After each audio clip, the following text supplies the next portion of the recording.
बिस्मिल्लाहिर्रहमानिर्रहीम अस्सलाम वालेकुम dear students, how are you? I hope you'd be fine. आज हम पढ़ने वाले हैं ट्राई एंगल्स के बारे में, तो वीडियो एंड तक देखिएगा। अभी हमने एंगल्स कंप्लीट किए हैं, अब हम स्टार्ट करेंगे उससे आगे ट्राइंगल्स। अब आपको पता है कि एक्यूट एंगल क्या होता है, ऑब्ट्यूस एंगल क्या होता है, रिफ्लेक्स एंगल क्या होता है, स्ट्रेट एंगल क्या होता है। तो इन्हीं एंगल्स से मिलकर हमारे पास डिफरेंट शेप्स बनती हैं। अब जैसे अगर हम ट्राई एंगल की बात करें तो ट्राइंगल में आप देख सकते हैं कि हमारे पास 3 एंगल्स होते हैं, ठीक है। इसीलिए इसको हम क्या कहते हैं, ट्राई एंगल। ट्राई मीन्स 3 और एंगल मीन्स एंगल, यानी एक ऐसी शेप जिसमें हमारे पास 3 एंगल्स हों। एक ये एंगल, उसके बाद ये एडजेसेंट होता है इसके साथ ये एंगल, ये 2 एंगल्स हो गए, और ये जाकर तीसरे पॉइंट पर जब कनेक्ट होता है तो ये 3 एंगल्स आपके पास बनते हैं। कोई भी ट्राई एंगल होगा आपके पास, उसमें आपके पास 3 एंगल्स होंगे, ठीक है। अब हमारे पास ट्राई एंगल्स की 6 टाइप्स होती हैं, लेकिन ये जो 6 टाइप्स होती हैं ये हमारे पास अलग अलग होती हैं। यानी हमारे पास एक जो है वो साइड के हिसाब से टाइप्स होती हैं और एक हमारे पास एंगल्स के हिसाब से टाइप्स होती हैं, ठीक है। अब क्या मतलब इस बात का? इसका मतलब ये है कि मेरे पास अगर एक ऐसा ट्राइंगल हो जिसकी तीनों साइड्स बराबर हों, ठीक है, ये जो आपको ये मार्क लगे हुए नज़र आ रहे हैं इससे पता चलता है कि तीनों साइड्स बराबर हैं। इसका मतलब क्या है कि अगर एक साइड 5 सेंटीमीटर की है तो बाकी दोनों साइड्स भी 5 सेंटीमीटर की होंगी। तो ऐसे ट्राइंगल को हम इक्विलेटरल ट्राइंगल कहते हैं, ठीक है। ऐसे ट्राइंगल को हम क्या कहते हैं? Equilateral triangle. इक्वल साइड से इक्विलेटरल, लेटरल मीन्स होता है साइड्स, इक्विलेटरल यानी इक्वल साइड्स, ठीक है। उसके बाद हमारे पास जो दूसरा ट्राइंगल आता है साइड के हिसाब से, उसमें क्या होता है हमारे पास, उसमें 2 साइड्स इक्वल होती हैं, तीसरी साइड अनइक्वल होती है। जैसे अगर ये 2 साइड्स 4 सेंटीमीटर्स की हैं तो ये वाली जो साइड होगी ये 5 सेंटीमीटर की होगी या 6 सेंटीमीटर की होगी या 7 की होगी, ये 4 की नहीं हो सकती। इसको हम कहते हैं आइसोसेलेस ट्राइंगल, ठीक है। इसको हम क्या कहते हैं? Isosceles triangle. उसके बाद हमारे पास जो तीसरी टाइप आती है ट्राइंगल की, उसमें हमारे पास तीनों साइड्स की जो लेंथ होती है वो अलग अलग होती है। अगर एक 3 है तो एक 4 होगी और तीसरी 5 होगी, लेकिन तीनों में से कोई भी एक दूसरे के साथ इक्वल नहीं होंगी। इसको हम कहते हैं स्केलन ट्राइंगल, ठीक है। तो ये 3 हमारे पास जो टाइप्स होती हैं वो साइड्स के हिसाब से होती हैं। उसके बाद फिर हमारे पास एक एंगल्स के हिसाब से भी ट्राइंगल्स की टाइप्स होती हैं, ठीक है। तो इन्हीं ट्राइंगल के हमारे पास इक्विलेटरल ट्राइंगल में से कोई एक सा ट्राइंगल हमारे पास ये बनेगा, ठीक है। तो अब हमारे पास अगर जो ट्राइंगल है उसमें अगर एक एंगल भी हमारे पास 90 डिग्रीज़ का बन जाए तो 90 डिग्री के एंगल को हम यहाँ पर क्या कहते हैं? Right angle triangle. क्योंकि 90 डिग्री के एंगल को हम क्या कहते हैं? Right angle.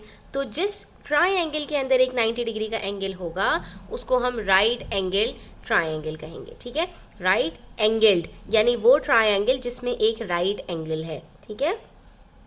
अच्छा, उसके बाद हमारे पास अगर कोई भी ट्राइंगल के अंदर एंगल 90 डिग्री का ना हो बल्कि तीनों एंगल्स 90 डिग्री से छोटे हों, ठीक है। अभी मैं आपको एक प्रॉपर्टी बताने वाली हूँ ट्राइंगल की, उससे आप लोगों को बड़ा मज़ा आएगा। तो अगर हमारे पास तीनों एंगल्स 90 डिग्री से छोटे हों, लेट सपोज एक एंगल है 80 का, एक है हमारे पास 75 का, एक है 88 का, ठीक है, फॉर एग्जाम्पल, ठीक है। वैसे 88 का हो नहीं सकता, लेकिन यहाँ पर मैं आपको बताती हूँ। बल्कि एक एंगल है आपके पास लेट सपोज 80 का और एक एंगल है आपके पास 70 का और एक एंगल है आपके पास 30 का, ठीक है। अब यहाँ पर भी हमारे पास ये जो सम ऑफ एंगल्स है ना, तीनों को प्लस करके वो भी हमारे पास 180 आना चाहिए। 180 के ना कम होना चाहिए ना 180 से ज़्यादा होना चाहिए, ठीक है। तो अब ये हमारे पास क्या है कि ये तीनों एंगल्स हमारे पास 90 डिग्री से छोटे हैं और 90 डिग्री से जो छोटा एंगल होता है उसको हम एक्यूट कहते हैं। तो ऐसे ट्राइंगल को जिसमें कोई भी एंगल हमारे पास राइट एंगल ना हो तो उसको हम कहते हैं एक्यूट एंगल्ड ट्राइंगल, ठीक है। तो अब उसके अंदर वो आपका जो ट्राइंगल है वो इक्विलेटरल भी हो सकता है, आइसोसेलेस भी हो सकता है और स्केलन भी हो सकता है, ठीक है। इसी तरह से आपके पास जो राइट एंगल ट्राइंगल है वो भी इक्विलेटरल हो सकता है, आइसोसेलेस भी हो सकता है, स्केलन भी हो सकता है, यानी इनका ताल्लुक इससे नहीं है, सही है। एट अ टाइम एक ही ट्राइंगल या तो इसमें से कोई एक उसकी टाइप होगी और इसमें से एक टाइप होगी, ठीक है।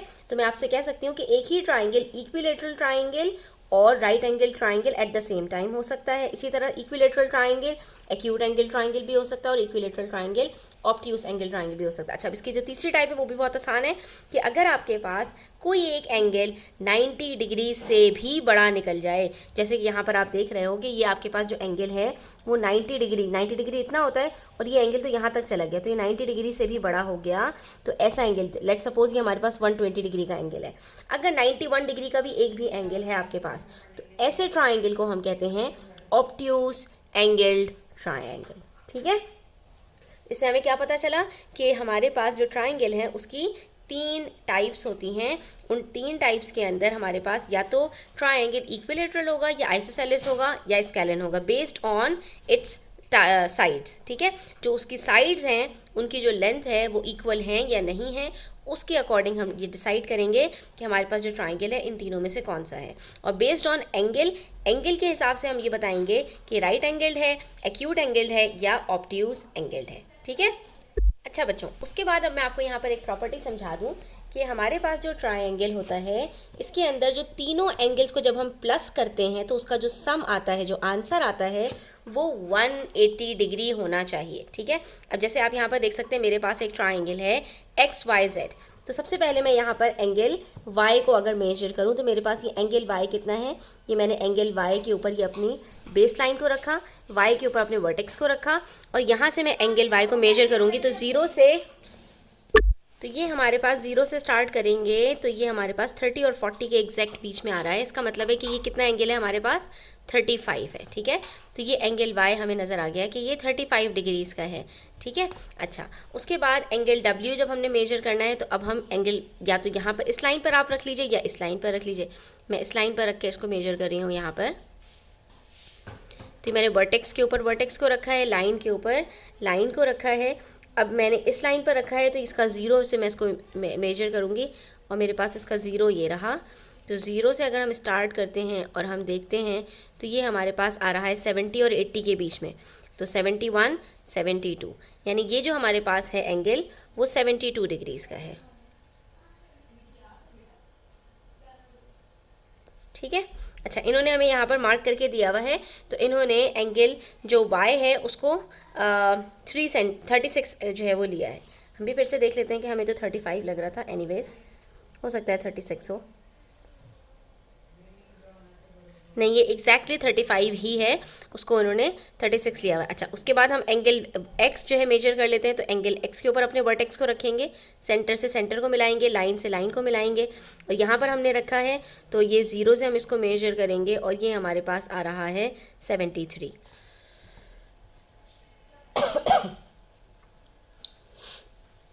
अब आप जब इन तीनों को प्लस करेंगे 72 प्लस 73 प्लस 35, तो आपके पास यहाँ पर आंसर क्या आएगा, 70 plus 70 140, 140 plus 30 is 170, 170 plus 2 plus 3 plus 5 10 is 180। तो ये हमारे पास जो सम ऑफ एंगल्स आ रहा है वो 180 डिग्रीज़ के इक्विवेलेंट है। इसका मतलब ये भी हुआ यहाँ पर बच्चों कि अगर हमें कोई से 2 एंगल्स पता हैं तो हम तीसरा एंगल बड़ी आसानी से फाइंड आउट कर सकते हैं। कैसे? जैसे हमें यहाँ पर एंगल Y और एंगल W पता होता, 35 प्लस 72 करती मैं, ठीक है, और मेरे पास यहाँ पर आंसर क्या आता, 107। ठीक है, और ये जो मेरे पास आंसर आता है ना 107, तो क्योंकि मुझे पता है कि तीनों को प्लस करके आंसर 180 आएगा, तो 180 में से अगर मैं 107 को सब्ट्रैक्ट करती तो मेरे पास खुद ब खुद 73 आ जाता। ठीक है, तो यहाँ से अब आपके पास इस तरह के क्वेश्चंस आएंगे कि कोई से 2 एंगल्स आपको दिए हुए होंगे, तीसरा एंगल आपको फाइंड आउट करना होगा, आप इन दोनों को प्लस करके 180 में से सब्ट्रैक्ट करोगे और आपके पास फाइनल आंसर आ जाएगा। अब स्टार्ट करते हैं हम fill in the blanks exercise 7C, जिसमें हमारे पास पार्ट ए में कह रहे हैं 2 angles of a triangle sum up to 130 degrees. ठीक है, 2 एंगल्स हैं, 2 एंगल्स का आंसर 130 डिग्रीज होगा। The measurement of the third angle will be. अब ट्राइंगल की बात है ना बच्चों, अभी मैंने आपको बताया था कि ट्राइंगल के अंदर तीनों एंगल्स मिलकर 180 डिग्रीज बनाते हैं, ठीक है। तो यहाँ पर कह रहे हैं कि अगर दो एंगल्स मिलकर, सम अप का मतलब है कि दो एंगल्स को प्लस किया मैंने, यानी एक समझो 70 का होगा और एक 60 का होगा, ठीक है, फॉर एग्जाम्पल, ठीक है। कोई से भी दो आप यहाँ पर पॉसिबिलिटीज़ बना सकते हैं कि इन दोनों को प्लस करके मेरे पास आंसर आ रहा है 130 डिग्रीज, दो एंगल्स को प्लस करके आंसर 130 आ रहा है। The measurement of third angle, तो तीसरा एंगल कितना होगा, तो हमने क्या करना है 180 माइनस 130, हमारे पास आंसर आ जाएगा कि the third angle will B 50 degrees, simple. क्यों? क्योंकि 130 और 50 को प्लस करके आंसर हमारे पास 180 आता है, और तीनों एंगल्स को प्लस करके हमेशा आंसर हमारे पास 180 आएगा, ठीक है। अच्छा, उसके बाद कह रहे हैं a dash triangle has all sides equal, तो अभी हमने डिस्कस किया था कि ये इक्विलेटरल ट्राइंगल होता है, इक्वी मीन्स इक्वल और लेटरल मीन्स साइड्स, तो equilateral is a triangle which has all sides equal. If all the three angles of a triangle are acute, acute है तो जो एंगल्स वाले ट्राइंगल होते हैं उसके अंदर तो जो एंगल्स हैं उसी से हम नाम दे देते हैं। अगर तीनों एंगल्स एक्यूट हैं तो ये एक्यूट एंगल्ड ट्राइंगल होगा, ठीक है। अगर एक भी एंगल राइट एंगल है तो राइट एंगल्ड ट्राइंगल होगा, और अगर एक भी एंगल ऑब्ट्यूज है तो ऑब्ट्यूज एंगल ट्राइंगल होगा, ठीक है। अच्छा, उसके बाद कह रहे हैं the longest side of a right angle triangle is called अच्छा, अब ये मज़े की बात है। देखो बच्चों, जो हमारे पास राइट एंगल बनता है ना, उसके अंदर दो साइड्स के ऊपर हमारे पास 90 डिग्रीज का एंगल बन रहा होता है, ठीक है। ये जो दो साइड्स होती हैं हमारे पास, ये एडजेसेंट साइड्स कहलाती हैं। इसमें से एक बेस होती है और एक हाइट कहलाती है, ठीक है। और जो हमारे पास इसके ऑपोजिट में, इस एंगल के ऑपोजिट में जो साइड होती है, सबसे लंबी साइड होती है, इन दोनों से जो है ग्रेटर होगी, इसको हम कहते हैं हाइपोटेन्यूज, ठीक है।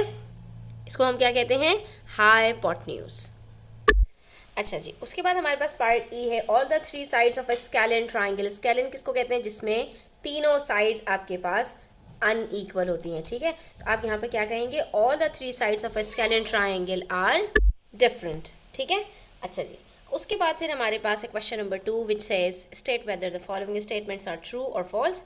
अब हमने ट्रू फॉल्स पता लगाना है। तो the side opposite the smallest angle of a triangle is smallest, the side opposite the smallest angle of a triangle is the smallest। क्या मतलब इस बात का, ज़रा इसको समझ लेते हैं। देखो बेटा, ये हमारे पास एक ट्राइंगल है, ठीक है। अब इसमें मेरे पास ये एक साइड ए बी है, ये ए बी साइड है, ठीक है, और एक साइड बी सी है और एक साइड ए सी है, ठीक है। ये तीन साइड्स हैं।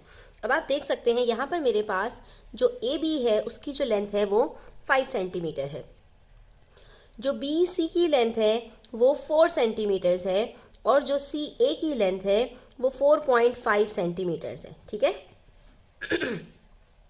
इन तीनों में सबसे ग्रेटेस्ट साइड है वो कौन सी है, ए बी की लेंथ है, ठीक है। उसके बाद जो सी ए है वो उससे छोटी है, और बी सी सबसे छोटी है, ठीक है। अब ये जो तीनों हमारे पास साइड्स होती हैं उसके ऑपोजिट में हमारे पास एंगल बनता है। तो अब ये जो ए बी मेरे पास साइड है, इसके ऑपोजिट में कौन सा एंगल है, ये एंगल सी है, ठीक है। तो इसके ऑपोजिट में जो एंगल है वो मैं लिख रही हूँ यहाँ पर, ए बी के ऑपोजिट में मेरे पास है 70 डिग्रीज, ठीक है। अच्छा, उसके बाद ये जो बी सी की लेंथ है 4 सेंटीमीटर, इसके ऑपोजिट में कौन सा एंगल है, इसके ऑपोजिट ये रहा, ये कितना है 50 डिग्रीज, ठीक है। तो ये किसके ऑपोजिट में है, बी सी के ऑपोजिट में है मेरे पास 50 डिग्रीज, ठीक है। अच्छा, उसके बाद मेरे पास ये जो ए सी है इसके ऑपोजिट में कौन सा एंगल है मेरे पास, ये है मेरे पास ये वाला 60 डिग्रीज वाला एंगल। तो ए सी के ऑपोजिट में मेरे पास आ रहा है 60 डिग्रीज एंगल। अब ज़रा गौर से देखिए, इन तीनों में सबसे ग्रेटेस्ट एंगल कौन सा है, सबसे बड़ा एंगल कौन सा है, 70 डिग्रीज। उसके बाद जो सेकंड नंबर पे एंगल है वो कौन सा है, 60 डिग्रीज, और जो सबसे छोटा एंगल है वो है 50 डिग्रीज। अब ज़रा गौर से देखिए, जो मेरे पास सबसे लॉन्गर साइड थी उसके ऑपोजिट में जो एंगल आया वो भी सबसे ज़्यादा ग्रेटेस्ट था।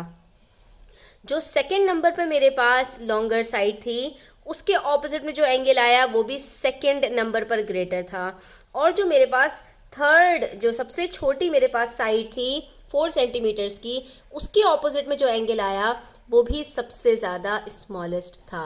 इसका क्या मतलब हुआ कि हमारे पास जो साइड लंबी होगी सबसे ज़्यादा, उसके ऑपोजिट में जो एंगल बनेगा वो सबसे ग्रेटेस्ट होगा। जो साइड सबसे छोटी होगी उसके ऑपोजिट में जो एंगल बनेगा वो सबसे स्मॉलेस्ट होगा।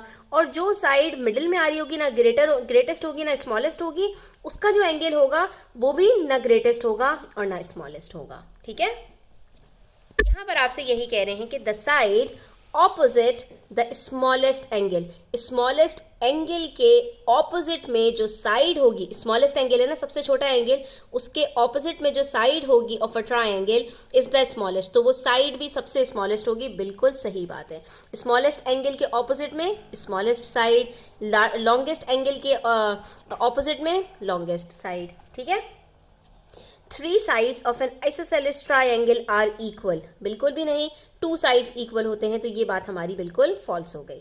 The longest side of a right angle triangle is called the hypotenuse, बिल्कुल यही बात हमने अभी यहाँ पर पार्ट डी में लिखी थी, तो ये बात बिल्कुल इन्होंने सही कही है।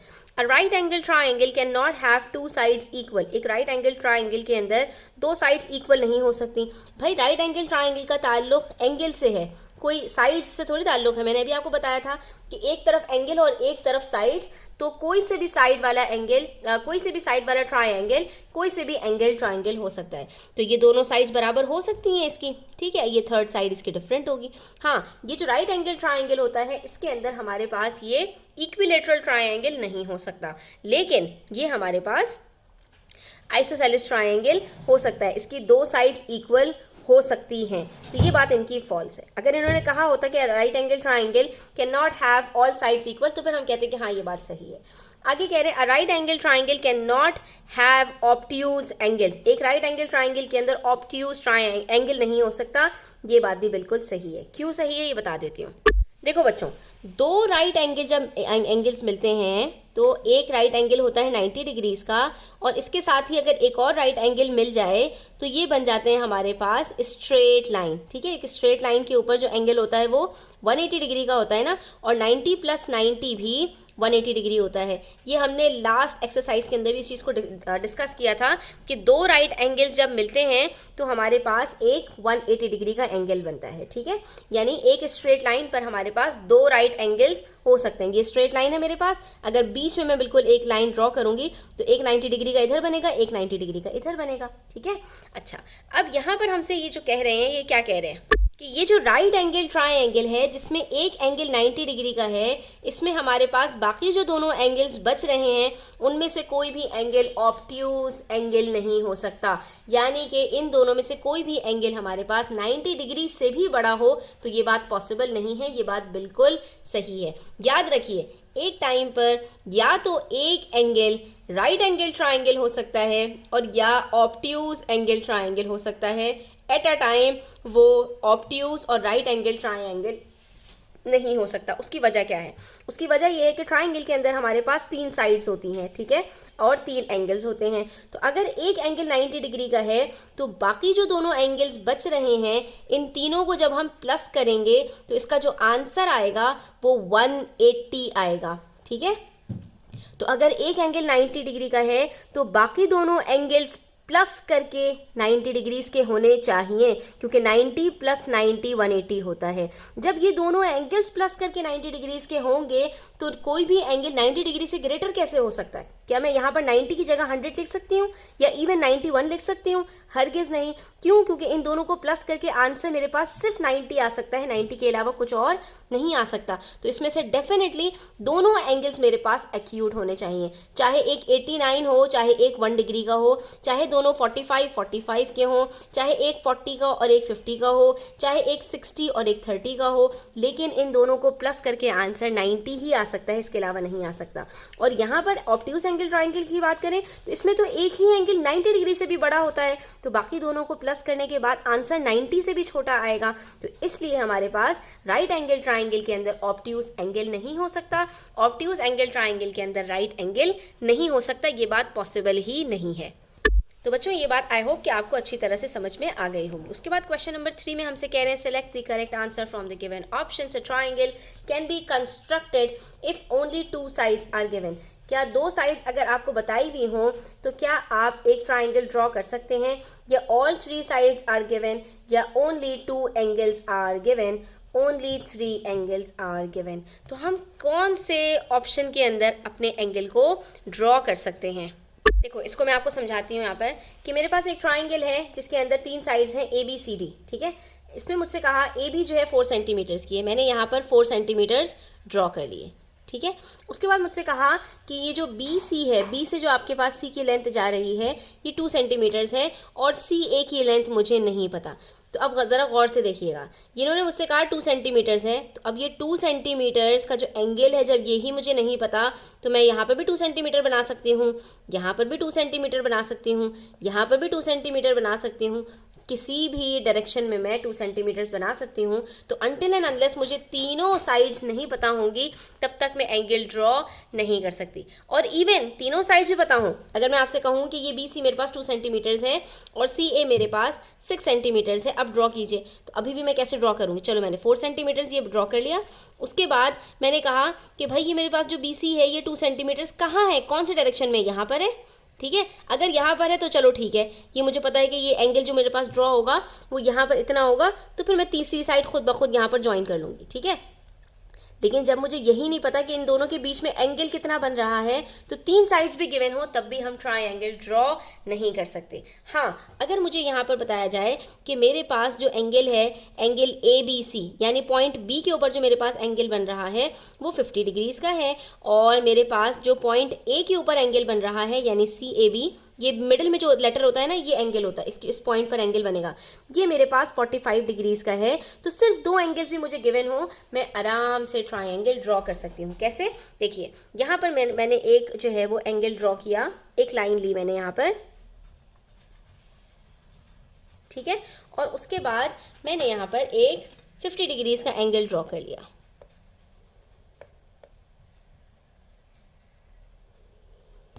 ठीक है। जीरो से मैंने ये 50 डिग्रीज़ का एंगल यहाँ पर ड्रॉ किया,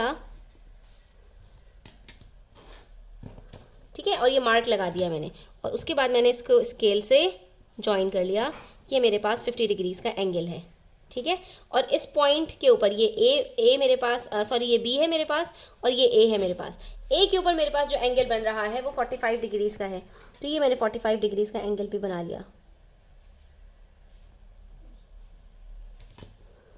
इस पॉइंट के ऊपर जब मैं 45 डिग्रीज़ का बनाऊंगी तो 0 से 45 मार्क किया मैंने यहाँ पर, ठीक है।